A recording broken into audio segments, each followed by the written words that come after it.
Maraming salamat po.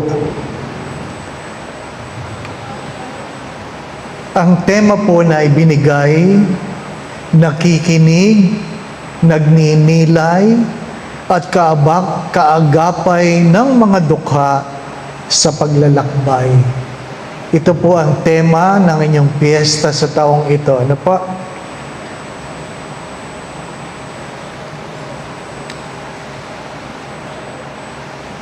Alam naman ng marami na noong September 2022, ako po ay na-stroke. Ano po? Completely paralyzed. At sabi nga ng doktor, dinig ko, dahil late na akong nailipat sa isang hospital tungo sa Cardinal Santos, sa hindi inaasahang pagkakataon na sabi niya, Father Dave might not make it. Father Dave might not make it. Siyempre, kung ikaw yung pasyente, iba ang mararamdaman mo. Parang sinasabing, mamamatay ka na. Di po ba, anak? Sa awa ng Diyos, ibinangon ako. Ano po? Sa tulong at panalangin ni Padre Pio, na kung saan siya po ang secondary patron ng aking chapel na pinaglilingkuran ngayon sa Greenbelt. Pero, ang gusto ko pong pagtunan ng pansin ay, na-stroke ako hindi dahil sa puso. Na-stroke ako dahil sa diabetes. Sa diabetes. Ano po? Anong dahilan? Na pag biglang tumataas ang blood sugar, lumalapot ang dugo, at dahil sa paglapot ng dugo, bumara yun sa aking maliit na ugat sa leeg, at yun ang naging dahilan ng stroke. Ano po? Wala namang namamatay sa diabetes, sa komplikasyon. Ngayon, ano po ang problema?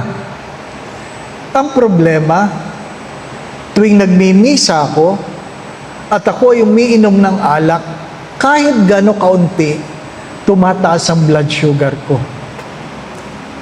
Tumataas. Kaya, mamimili ka. Magmimisa o tataas ang blood sugar. Ano po?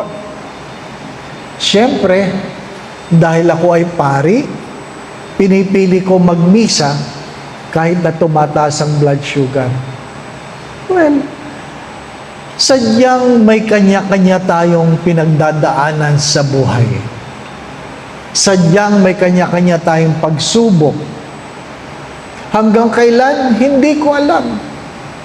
Ang mahalaga, sana marunong tayong makinig, magnilay, at umagapay sa mga taong meron ding pinagdadaanan sa buhay. Ano po ba yung nakikinig? Ito po ay pagbibigay ng puwang at malasakit para marinig ang hinaing at kwento ng iba. Sapagkat pag punong-puno tayo ng ating sarili, hindi natin maririnig ang ibang tao. At kung hindi natin maririnig ang ibang tao, lalong hindi natin maririnig ang Diyos. Inuulit ko po, kung hindi natin maririnig ang ibang tao, lalong hindi natin maririnig ang Diyos. Kung ang asawa mo ay hindi mo mapakinggan, paano maririnig ang Diyos? Kung hindi mo napapakinggan ang iyong anak, paano maririnig ang Diyos? Kung hindi mo napapakinggan ang iyong magulang, paano maririnig ang Diyos? Sa madalit sabi, ang ating pagkikinig sa ating kapwa ay isang paghuhubog, pagsasanay upang marinig natin ang Diyos. Kaya nga po sinasabi ko ito, kapag merong sumisigaw, ibig sabihin, merong hindi nakikinig. Sapagkat pag ikaw ay nakikinig o ikaw ay pinakikinggan, hindi mo kailangan magtaas ng boses. Hindi mo kailangan. Minsan nga, bulungan lang eh. Nagkakaintindihan, hindi po ba, ano? Matuto tayo sa mga tsismosa. Tingnan mo sila, bulungan lang, nagkakaintindihan sila. Di ba? Haba lang ng uso, naiintindihan mo. Laki lang ng mata, naiintindihan mo. Di po ba, no? Kaya matuto tayo sa mga tsismosa. Di ba? Mga minamahal na mga kapatid, matutong makinig dahil yan lang ang pamamaraan upang marinig natin ang Diyos. Nakikinig tayo sa boses, nakikinig tayo sa pagkilos, nakikinig tayo sa pinapahayag na damdamin. Ano pong ibig ko sabihin? 3 ways where we can listen. We can listen with our ears, we can listen with our eyes, and we can listen with our hearts. Di po ba, no? Sapagkat hindi naman lahat ng sinasabi, iyon ang ibig sabihin. Di po ba, no? Halimbawa, nagdadabog ang iyong asawa, binabagsak ang hinuhugasan, tinatapon ang labada, at pag tinanong mo, darling, galit ka ba? At sasabihin sa'yo, hindi ako galit. Galit ba siya o hindi? Magkaiba ang sinasabi sa nakikita. Kaya sa tono pa lang, alam mo na merong ibig sabihin kung talagang ikaw ay nakikinig. Sa hitsura pa lang, sa pagkilos pa lang, alam mong merong ipinapahayag. Kahit hindi nagsasalita, ang hitsura ng mukha, alam mong may balita. Di po ba, ano? Alam natin yun. At higit sa lahat, kung ginagamit mo ang iyong puso, naintindihan mo ang sinasabi ng iba. Bakit yung mga umiibig, hindi kailangan ng kwentuhan, di po ba? Ano? Taas lang ng kilay. Konting ano lang na siko. Di ba? Alam mo, yung mga nanliligaw, di po ba, ano? Sabi nga nila, yung daw paghawak sa kamay sa ama namin, alam mo daw ang hawak ng nanliligaw at ng taong ayaw kang hawakan. Di po ba? Alam nyo yun, di po ba, ano? Sapagkat, kung talagang ikaw ay nakikinig, napakaraming pamamaraan na maintindihan mo ang ipinapahayag ng ibang tao. Kung ganyan, ibig sabihin, kaya mong intindihin ang Diyos. Kaya nga sabi ni Jesus, nakita mo lang ang ulap, alam mo na kung uulan o hindi. Nakita mo lang ang hihip ng hangin, alam mo na kung mainit o hindi. Pero, pag tayo ay walang pakialam, hindi na natin naintindihan ang ating mga kausap. Minsan nakatingin sa iyo, pero alam mong malayo ang diwa. Di po ba, ano? Kaya, habang nagsasalita ka, sasabihin mo pa rin, huy, nakikinig ka ba? Di ba? Opo. Hindi nakinig yun. Malayo ang isip nun, di po ba, ano? Lalong-lalo na pag tinulugan ka. Hindi po ba, no? Ha? Kung saan sa misa, marami sa atin, talagang inaantay ang humiliya para matulog. Di po ba, no? Inaantay. Sadyang ang boses ni Father, parang ibong Adarna. No? Ha? Kailangang mayroong sigla ang mga nagbabasa. Kundi unang pagbasa pa lamang, tinulugan ka na. Kahit gandahan ng awit ng kantor, ang salmo, lalo mong hinihele ang talagang ayaw makinig. Kaya ang pangalawang pagbasa, malalim-lalim na. Di po ba, Kaya pagdating sa homilya, may panaginip na siya. Di po ba? Kitang-kita kayo dito. Ha? Alam ni Father Boy yan. Kung ikaw ay nakikinig. Yung iba sa atin, kahit pikit, nakangiti. Kunwari baga. Di po ba? Kunwari bagang nakikinig. At pagmulat niya, nagtagpo ang mata nila, ang kura paroko, at nagsisimba. Parang tagpo ng mata ni Kristo at ni Pedro nung nagkanulo si Pedro. Di ba? Huli ka. Sabi nga, huli ka. At para hindi mapahiya, pupuntahan pa si Father pagkatapos. Father, thank you.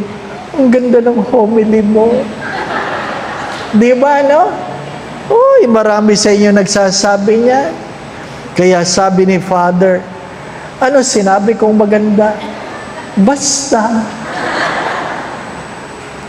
Mga minamahal na mga kapatid, to listen is to focus. Ibig sabihin, ibuhos mo ang iyong atensyon sa iyong pinakikinggan. Hindi ka pwedeng makinig habang nagte-text. Hindi ka pwedeng makinig habang nanonood ng TV. Hindi ka pwedeng makinig habang may kausap na iba. You focus on the person you are listening. Giving attention to the sound like a song or a speech. Why do people be able to hear God, even in the silent adoration? For one simple answer, they are listening. They are listening. Sa panahon ni St. John of Arc, nagrireklamo ang maraming pari, hari, sabi nga, at sinasabi niyang, bakit sa iyo nagsasalita ang Diyos at hindi nagsasalita sa amin? Ano lang ang sagot ng Santa? Sabi niya, nagsasalita ang Diyos sa lahat, pero hindi lahat nakikinig. Hello? Nagsasalita ang Diyos sa lahat, pero hindi lahat nakikinig. O kaya, pinipili lang ang pinakikinggan. Di po ba, Pinipili lang ang pinakikinggan. Mahalaga yun. Makinig pamamagitan ng iyong tenga. Anong sinasabi? Sa pamamagitan ng kanyang mata. May nagtutugma ba ang kanyang sinasabi sa kanyang pagkilos? Di ba? Masaya ako, pero lumuluha. No? Dahil hindi kayang aminin na siya ay nalulungkot. Higit sa lahat, ang puso ay tahimik, ngunit nararamdaman ang kalooban. Pagkamisan, anong tawag natin doon? Manhid. Nagiging manhid ang kausap, kaya hindi na nakakaintindi. Ngunit kung ikaw ay sabi nga, nakafocus, sabi nga, ikaw ay talagang nakatuon ang atensyon, maintindihan mo ang sinasabi. Ikalawa, ang palatandaan ng nakikinig ay merong pagtugon. Merong pagtugon. Merong pagsunod. Sabi nga, kung ikaw ay nakikinig, naiintindihan mo na merong ipinagagawa. Kaya kung wala kang ginagawa, baka wala kang narinig. Di po ba, na? Galit na galit ang mga nanay pag sinabing, pakihugasan. Opo. Pagbalik mo, nandun pa rin ang hugasin. Ibig sabihin, hindi sila nakinig. Bakit? Kasi walang pagkilos. Yan po ang problema nating mananampalataya. Nakikinig tayo, pero wala tayong pagkilos. Walang pagbabago ang ating buhay. Ang tunay na nakikinig ay merong pagbabago ang buhay. Merong pag-unlad. Merong pag-unlad. Sapagkat hindi lahat ng nagbago umunlad. Pero lahat ng umunlad, nagbago. Naintindihan po ba ninyo yan? Hindi lahat ng nagbago, umunlad.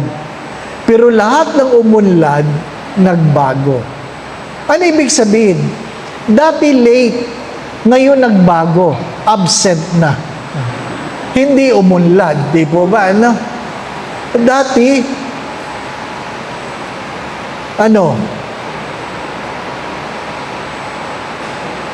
magsabi kayo, ha? Dati, kung mag-chismis, twice a week lang. Ngayon, 7 days a week na. Nagbago. Ano po? Hindi umunlad. Ano po? Mga minamahal na mga kapatid, ang mahalaga sa pagkikinig ay merong pagtugon. Merong pagtugon. Di po ba, ano? Pangatlo, ang mga nakikinig ay marunong mag-antay. Marunong mag-antay. Pag sinabi ng Diyos, sandali lang. Ibig sabihin, mag-antay ka. Di po ba, no? Ang lahat ng panalangin ay may tugon. Pwedeng hindi, pwedeng oo, pwedeng mamaya. All prayers have a response. Sometimes God says no, sometimes God says yes, and sometimes God says wait. Sandali lang. Di po ba, no? Sandali lang.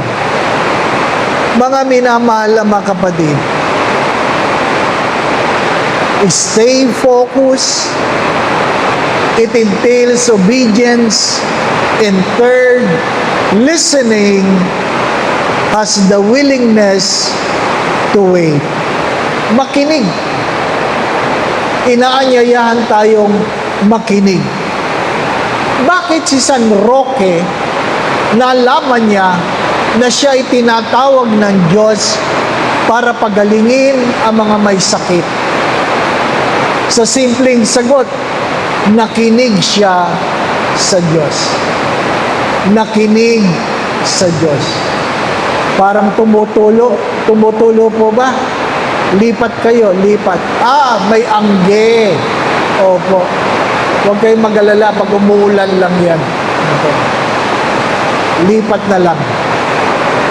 Maliwanag po ba? Hello? Ikalawa, mahalaga ang pagninilay. Nakikinig, nagninilay. Ano ibig sabihin ng nagninilay? Merong malalim na pag-iisip at pag-unawa sa salita ng Diyos, gabay ng Espiritu Santo. Merong malalim na pag-iisip at pag-unawa sa salita ng Diyos, gabay ng Espiritu Santo. Sa madalit sabi, walang tunay na pagninilay kung hindi ka nag-iisip. Walang tunay na pagninilay kung walang gabay ng Espiritu Santo. Pwedeng narinig mo, pero hindi mo na pagnilayan kasi hindi ka nag-isip ng malalim. Ang problema natin, ayaw na nating mag-isip. Gusto natin, tanong na lang ng tanong. Di po ba, na? Tanong na lang ng tanong. Ayaw nating mag-isip. May misa po ba mamaya? Meron po. Anong oras po? 6:30. 6:30 po ang misa? Opo. Anong oras po? 6:30. Bakit kailangang ulitin? Hindi mo ba naintindihan na 6:30? Di po ba, ano? Kasi hindi nag-iisip. Hindi nag-iisip. 6:30 ng gabi. Hindi umaga. Di ba? Pag kayo ang kausap, mapupundi kayo. Di po ba, ano? Tapos sasabihin nyo, bakit kaya ang Diyos? Ay kasi, nakinig ka nga, hindi ka naman nagnilay. Di po ba, ano? Maraming ganyan, di po ba, no? Maraming ganyan. Kaya pagka minsan, hindi ko nung pinagtatanggol yung mga sekretary ng parokya, talagang umiinit ang ulo. Dahil sa mga nagtatanong na simpleng tanong, simpleng sagot lang dapat. Di po ba, no?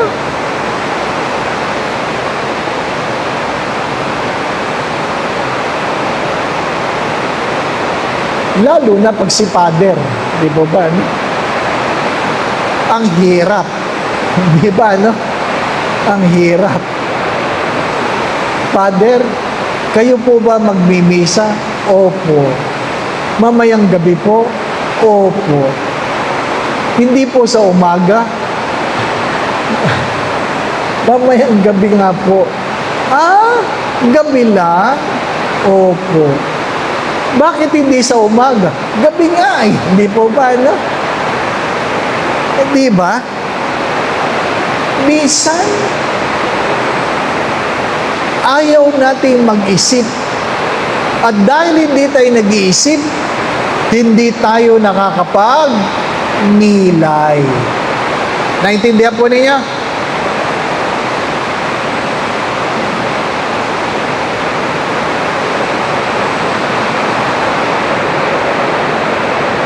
Iniisip ko kung sasabihin ko. Ano po? Ito na ay biro lang.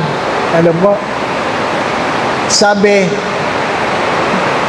kaya daw lumubog si Pedro sa dagat, sa tubig, because of his little feet. Little feet.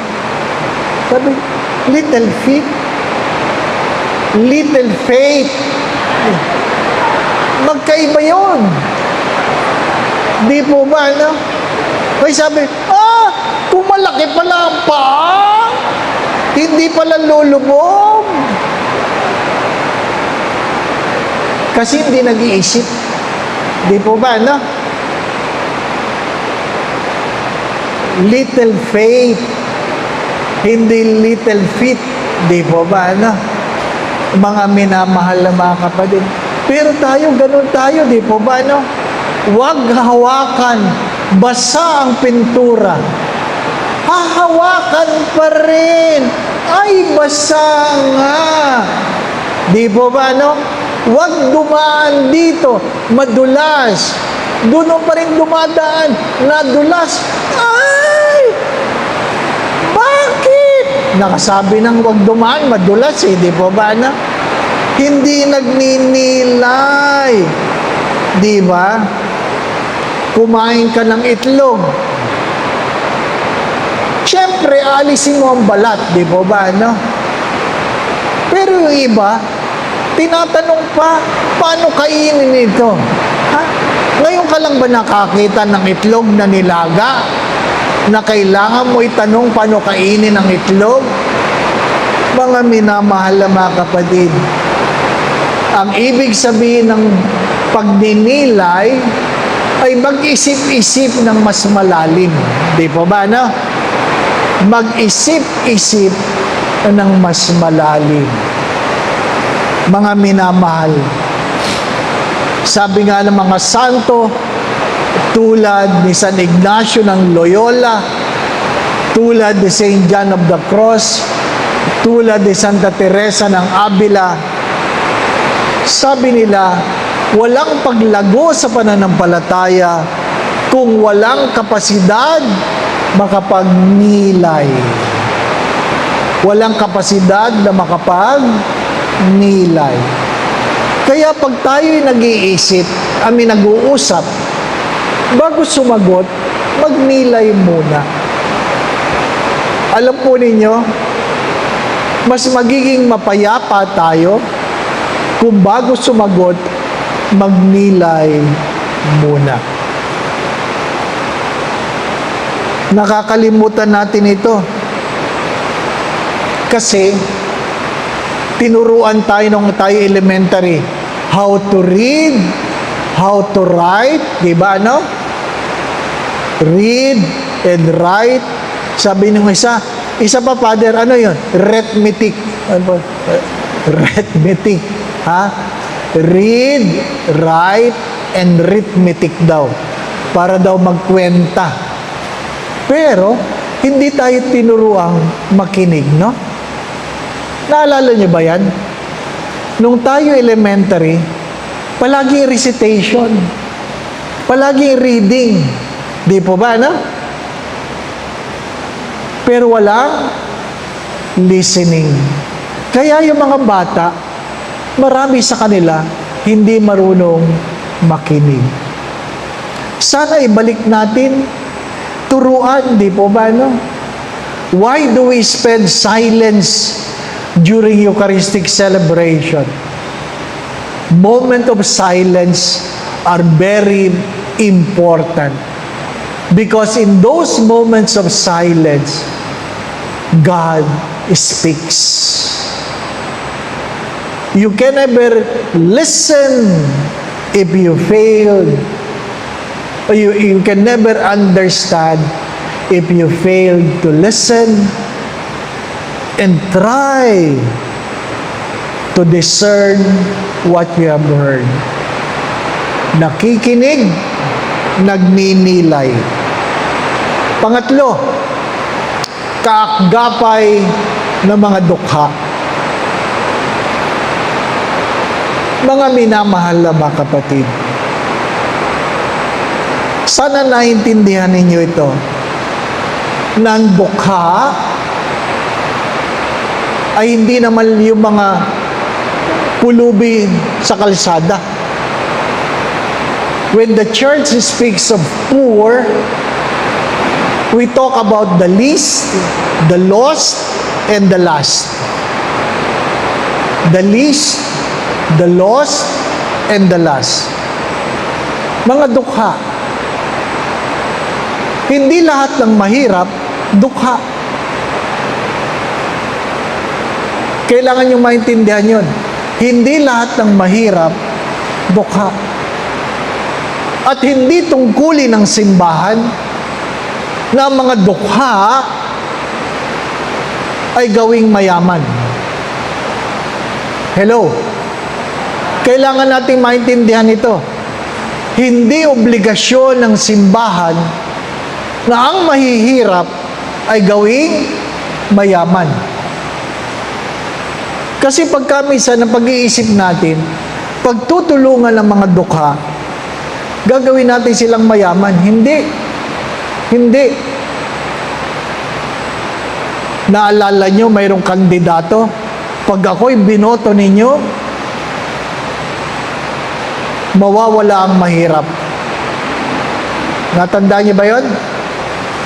Pasasayahin ko kayo. Di ba? Nawala ba? Hindi, lalong naghirap. Di ba, no? Kasi kinurap. Di ba? Pero, kailangan mong maintindihan, nang dumating ang Diyos, nandyan ang mahihirap. Nung umalis ang Diyos, nandyan ang mahihirap. Sa madalit sabi, maging ang Diyos, hindi yun ang tungkulin. Ang tungkulin lang natin ay maging kaagapay ng mga mahihirap. Maging kaagapay ng mga dukha. Kailangan niyo pong tanggapin ito. Nung ako po ay nag-apostolate sa Bilibid, meron po dong mga kasama namin sa chapel na mga matagal na nakakulong at pinagdadasal namin na lumaya. Lumaya, sana makalaya na. Tinulungan namin na makakuha ng abogado at siya ay, sabi nga, ipetisyon ang kanyang kaso.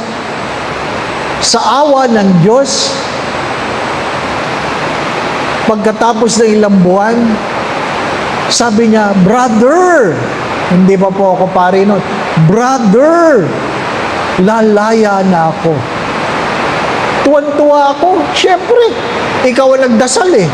Di ba, no? At lalaya. Ang malungkot na kwento, pagkatapos ng 2 buwan, nakita ko ulit siya sa Bilibid. Nakita ko ulit sa Bilibid. Sabi ko, ano nangyari? Ano na naman ang kaso mo? Sabi niya, nang hold up ako. Bakit ka nang hold up? Sabi niya, ang hirap ng buhay sa labas. Kaya, nang hold up ako para bumalik sa loob. Naintindihan ninyo?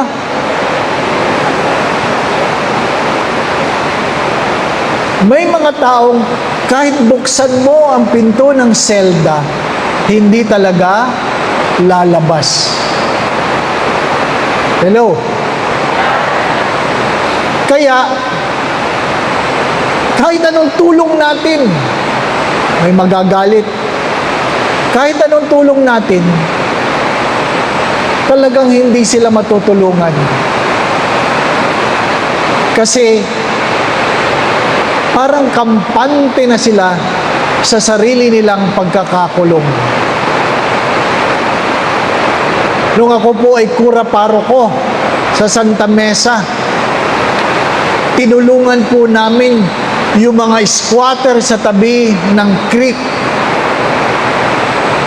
Inihanap namin ng lupa sa Marikina. Inihanap namin ng pera pambili ng lupa. Inihanap namin ng pera pero meron silang ipampapatayong bahay. At nagkaroon ng katuparan. Inalis ang mga bahay-bahay sa tabi ng creek. Pagkatapos ng 6 na buwan, bumalik sila doon.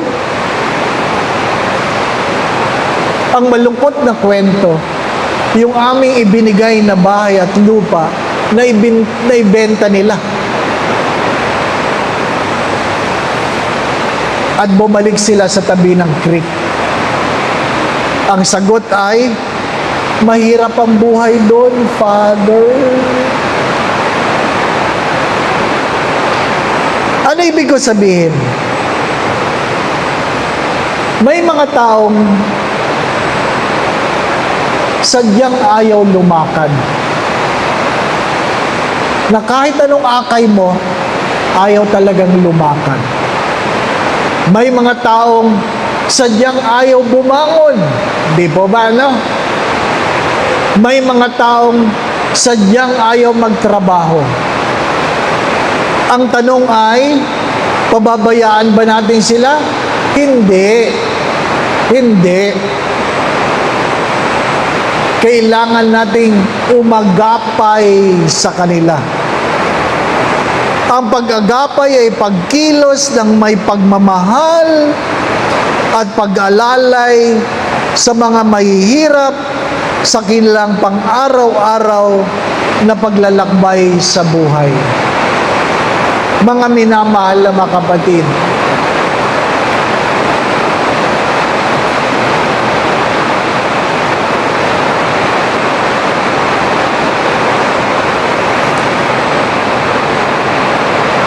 naikwento ko ito, madalas ko itong nakukwento.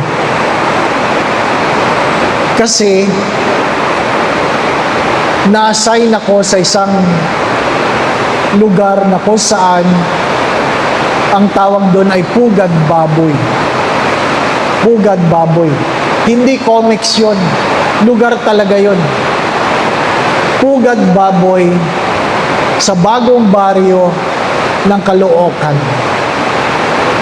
At ang amin pong ginagawa ay nangangalakal kami ng mga tira-tirang pagkain sa mga restaurant. Yung mga inilagay sa plastic na tira-tira, iniipon namin yun. At pinipilian namin. Yung mga karne, yung mga pork chop, manok, o kung anumang karne na medyo may laman-laman pa, hinuhugasan namin at piniprito. Ang natawag doon ay pagpag. Pagpag. Doon ako nakatira. At yung mga iba, mga kanin-kanin, ay amin pong hinuhugasan, niluluto, at ibinibentang pagkain ng baboy. Kaya ang tawag sa lugar ay pugad baboy. Pag mayroon kayong babuyan at naghahanap kayo ng pandagdag na pagkain sa baboy, pupunta lang kayo doon at bibili kayo ng kaning baboy. Pero, yung mga karne-karne na pagpag,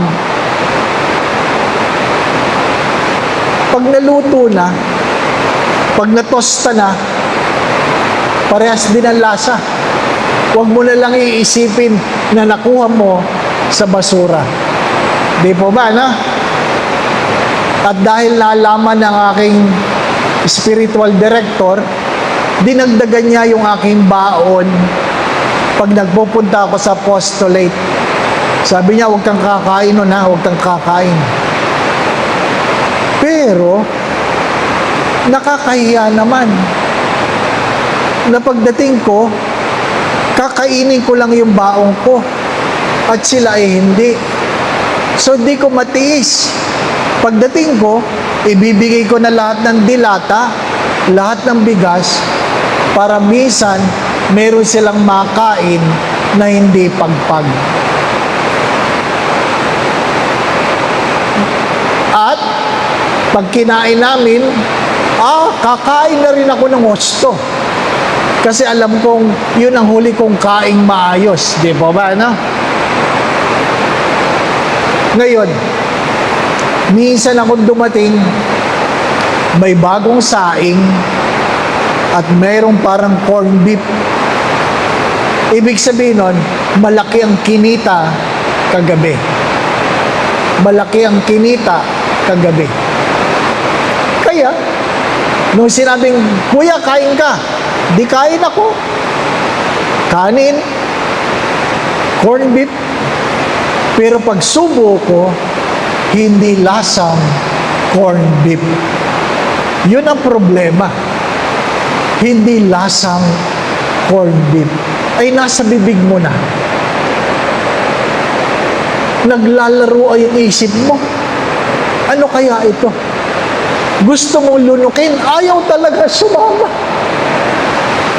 Ayaw talaga. Nagluluha ako kasi ayaw talaga. Sabi ko, kung iinom ko ito ng tubig, dadami. Di ba, no? Pinipilit ko talagang lunukin. Ayaw talaga. Kahit anong panalangin, ayaw talaga. Napansin ng katabi ko, sabi niya, Kuya, ayaw mo? Akin na lang. Di sabi ko, sige. Di ba?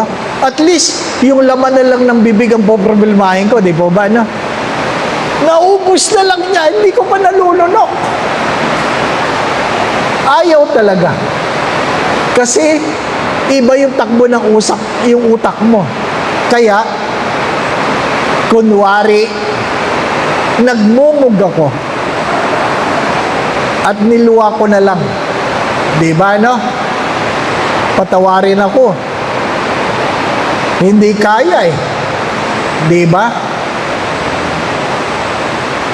At sinilip ko sa basurahan. Ay, may bagong bukas na dilata. At least alam ko, hindi yon pagpag. Di ba, no? Nabawasan ang iniisip mo. Ay, hindi naman pala pagpag. Dilata naman pala. At least, di ba? At sinisipa-sipa ko ang basurahan para umikot ang lata.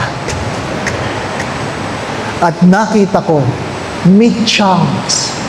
Ay, hindi corned beef, meat chunks. Kaya lang, ang brand, pedigree. Pedigree.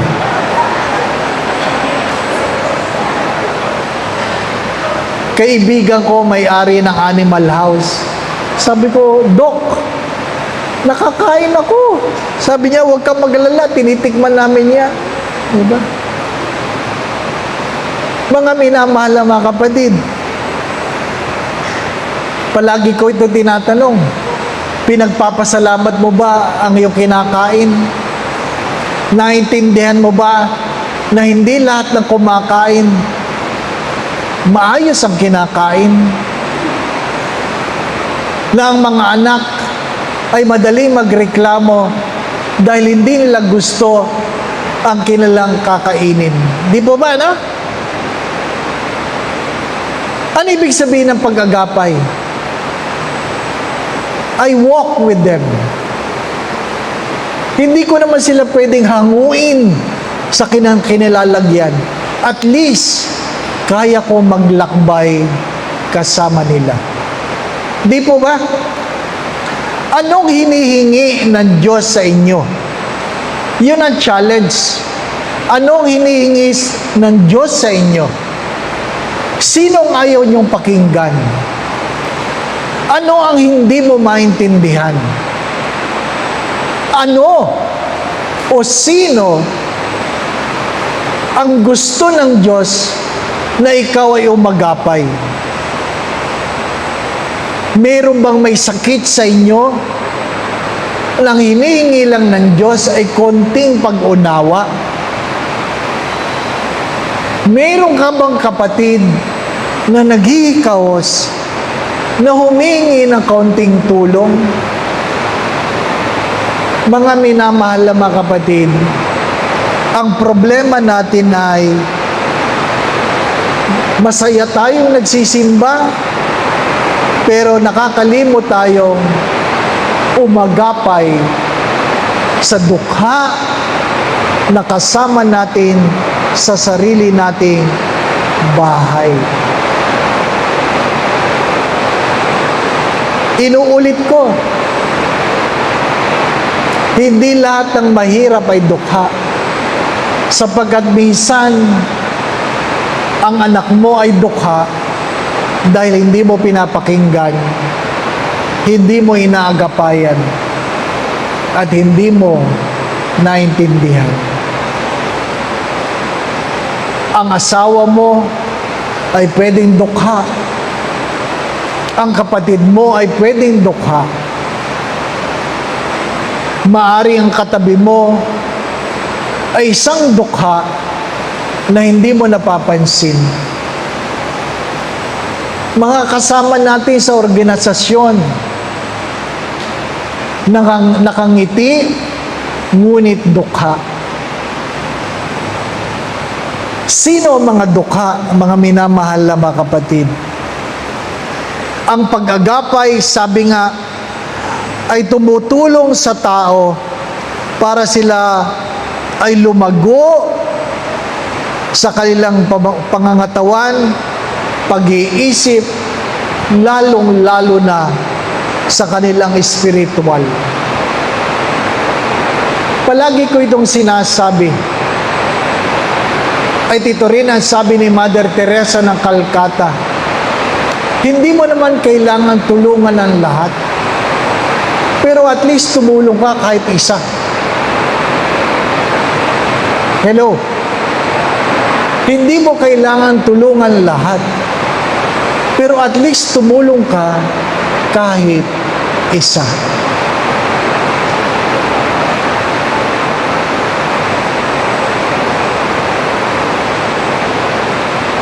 Magbabago ba sila? Hindi mo na obligasyon yun. Ang mahalaga, tumulong ka. Naintindihan po ninyo? Magbabago ba sila? Hindi ko alam. Ang mahalaga ay tumulong ka. Di ba? Sinasabi ni San Mateo sa mga huling talata ng Ebanghelyo, sino makakapasok sa pinto ng langit? Yung nagbigay ng damit sa mga hubad, nagpakain sa mga nagugutom, nagpainom sa mga nauuhaw, tumanggap sa mga estranghero, binisita ang mga may sakit, binisita ang mga nakakulong. Di po ba? Inilibing ang mga patay.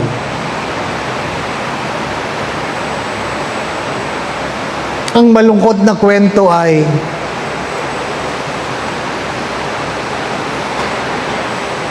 kapamilya mo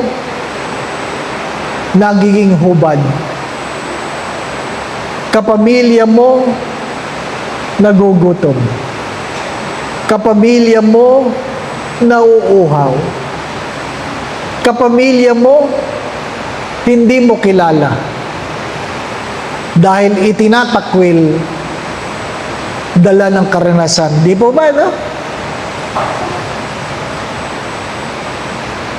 Isang katotohanan, mga magulang, marahil naranasan niyo ito, na ang bahay ng magulang palaging bukas para sa mga anak. Di po ba? Ang bahay ng magulang, kung meron man, palaging bukas para sa mga anak. Children are always welcome in the home of their parents.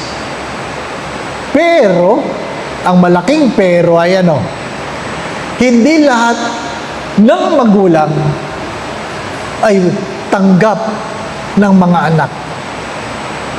Sa madalit sabi, hindi lahat ng bahay ng anak bukas sa magulang. Di ba? Pag bumisita ang anak, oh, kain ka, pasok ka.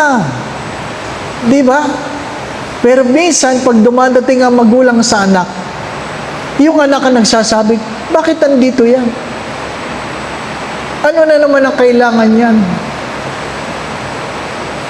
Minsan, kahit walang perang magulang, pag nangutang ang anak, Pati yung para sa kanya, nabibigay niya. Pero yung pera ng anak, minsan, wala para sa magulang. Kaya maraming magulang na may sakit, na tahimik lang, kasi ayaw nilang mang-abala ng anak. Di po ba, anak?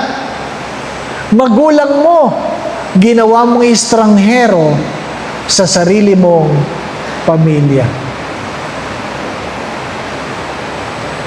Nagugutom, anak, meron ba ang makakain dyan? Wala po. Kahit meron, di po ba, no? Ang tahanan, ang pera, minsan ang gamit. Di ba nag-aaway magkapatid? Nagregalo ka ng damit sa nanay mo. Nakita ng kapatid mo, "Ma, ang ganda nito ah. Akin na lang." At yung nagbigay, nakita niya yung damit sa kapatid niya. "Ba't nasa iyo yan?" "Bigay ni mama." Binigay ba? O hiningi? Di ba, na? Mga minamahal na mga kapatid, pagkamisan, ang dukha, sarili nating kapamilya. Kaya, ano sabi? Pag galit ang ama sa anak, sasabihin niya sa kanyang asawa, "Yung anak mo, pagsabihan mo." Di ba, no? Yung anak mo, hindi na niya anak. Anak na lang ng asawa niya. Kaya minsan, yung anak, sasabihin din niya sa tatay niya, "Pagsabihin mo nga yung asawa mo." Hindi na rin niya nanay. Totoo po ba ito? Ano ibig ko sabihin? Huwag mong isipin ang dukha nasa kalsada. Minsan, kasama mo sa pamilya. Mga minamahal na mga kapatid, kaya nga, kung gusto nating kaagapay ang mga dukha, ibalik natin ang tamang relasyon. At huwag mong kakalimutan kung ano ang ginawa mo sa kaliit-liitang ng iyong kapatid, ginawa mo ito sa akin. Ano sabi ni St. John of the Cross? In the twilight of our lives, when we bend our knees before God, God will never ask the question how much money you have, where you have been, what titles you have gained. God will only ask one question. And what is that? How much love you have given. Sa Tagalog, mas maganda. Sa takip silim ng ating mga buhay, sa pagluhod sa harapan ng Diyos, hindi tatanong ng Diyos kung magkano ang iyong naipon. Saan ka nakarating? Ano ang iyong naabot? Hindi tatanong ng Diyos yun. Isa lang ang tanong ng Diyos, gaano kalaking pagmamahal ang iyong pinagkaloob. Sapagkat sa huli, ang lahat ay susukatin sa pagmamahal. Ang lahat ay susukatin sa pagmamahal. Mga minamahal na mga kapatid, bakit ba pagkamisan mabait lang tayo sa mga meron at kasama tayo doon sa nagpapabaya sa mga walang-wala? Di po ba, anak?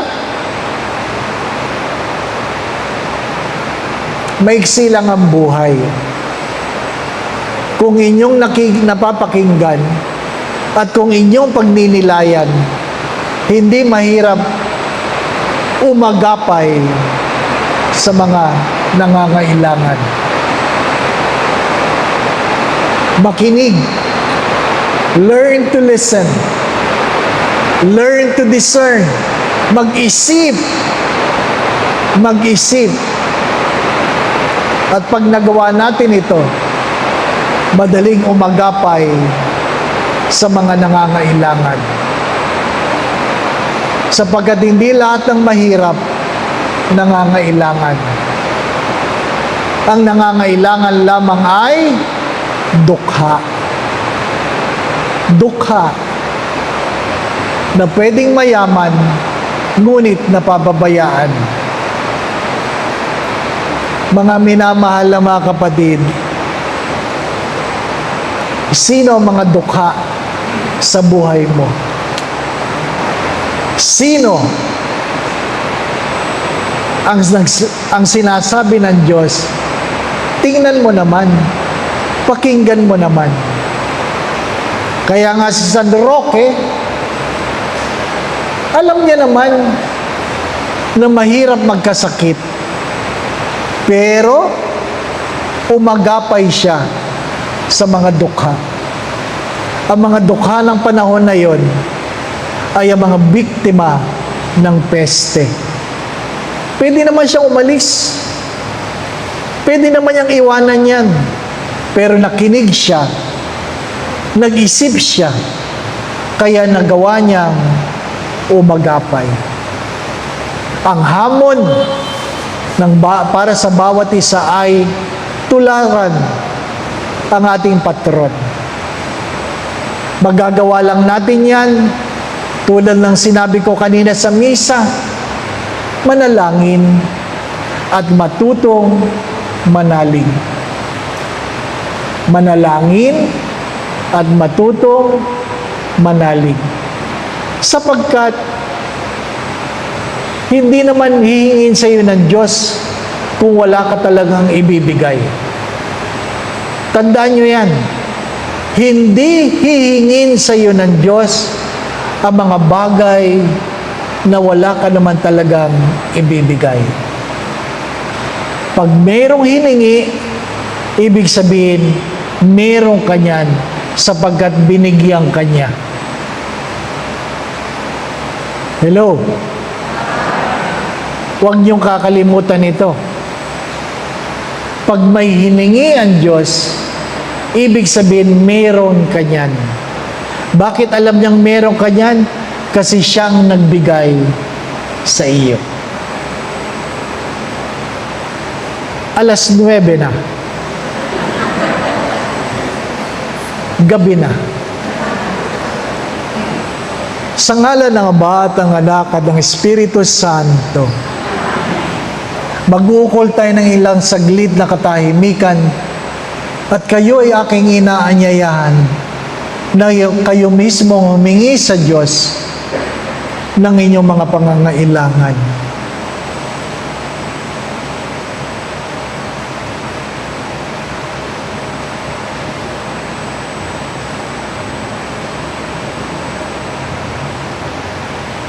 Ama naming mapagmahal,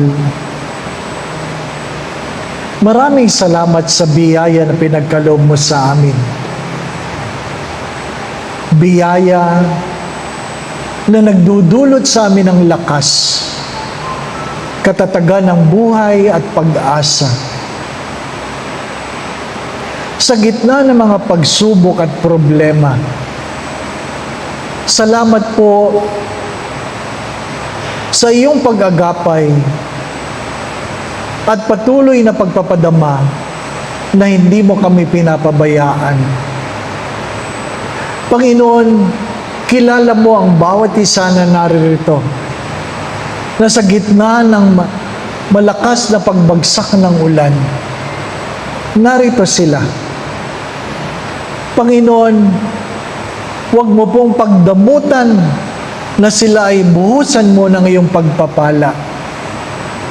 Kung meron man sa kanilang may karamdaman, nawa po'y pagkaluban mo sila ng kagalingan. Sa mga nanghihina, bigyan mo ng kalakasan. Sa mga naguguluhan, bigyan mo ng linaw ng pag-iisip. Panginoon, samahan mo sila. Iparamdam mo ang iyong kalinga at pagmamahal. Ingatan mo sila, ilayo mo sila sa lahat ng uri ng kapahamakan. At kung meron man sa kanilang may karamdaman, nawa po'y pagkaluban mo ng kagalingan. Gabayan mo sila, Panginoon, sa anumang kanilang mga pinagdadaanan sa buhay. Nawa po, lumago ang kanilang pananalig at pananampalataya sa iyo.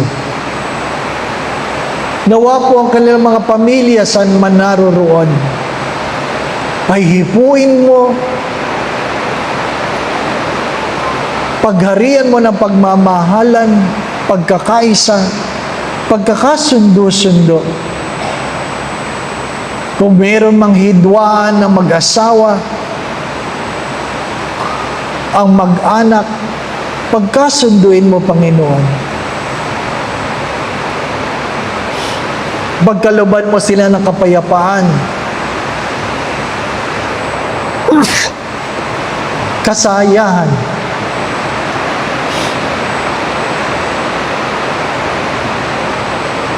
at kung ano man ang kanilang mga pangangailangan, Panginoon, maging ito ay pinansyal, nawa po'y may pagkaloob mo ang kanilang mga pagdulog. Nawa po'y merong mas malalim na pagmamahala ng mga mag-asawa. Nawa po'y merong higit na paggalang ang mga anak. Nawa po'y merong higit na pagkalinga ang mga magulang sa mga anak. Panginoon, nawa po'y merong paglago ang bawat isa sa pananampalataya na nagdudulot ng pagbabago ng buhay para sa bawat isa. Panginoon, kayo po nakababatid sa kanilang mga pagdulog. Nawa po'y walang napapabayaan, walang nawawaglit, walang naisang tabi, lalong-lalo na ang higit na nangangailangan. Kayo na magkaloob, Panginoon, kung ano man ang makabubuti, makababadal, makasasaya, makauunlad ng kailang mga buhay. Pagpalain mo po ang parokyang ito, pagpalain mo po ang kailang kura paroko, pagpalain mo po ang lahat ng lilingkod, pagpalain mo po ang lahat ng parokyano. Sa tulong at panalangin mga banal, lalong-lalo na ng mahal na Biren, gayon din ni San Jose, ang tapat niyang esposo, ang aming patron si San Roque. Pagpalain mo ang bawat isa, Panginoon, sa ngalan ng Ama at ng Anak at ng Espiritu Santo. Magandang gabi po sa inyong lahat.